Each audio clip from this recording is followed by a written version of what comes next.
Kaliňák zaútočil na novinára kvôli jeho pôvodu. Pozrite si sami vyostrenú situáciu. Hlas ale otvorene hovorí, že oni chcú, môžu, aby toho... Dobre, veď ešte majú... To blokuje Smer, preto sa pýtame, že To je super, a ja rozumiem, vaše otázky sú k tomu, aby ste skúsili vraziť nejaký klin medzi nás, naše nejaký... Preto Smer to blokuje.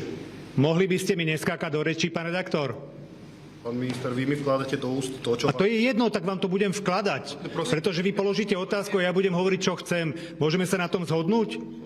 Alebo sa budeme baviť o tom, že nebudem s vami komunikovať. Nerozprávajte, prosím, keď hovorím ja, pán kolega.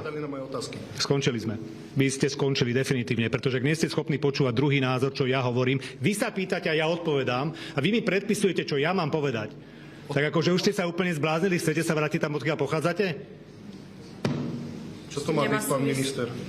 Presne to, čo som povedal. Vy máte jediné právo, lebo ste na našej tlačovej konferencii, keď to nechcete počúvať, poďte sa do diskusie, postavte sa tam.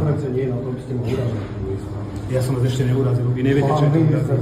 Na vás je akože na urazení 1000 vecí. Áno, pochádzate proste z priestoru, ktorý odmieta cudzí názor. Je to proste fašistické. Áno, do vášho priestoru, kde sa vy nachádzate, vy ste v tom liberálno-fašistickom priestore. Vy proste iný názor neuznávate. Odtiaľ pochádzate, samozrejme.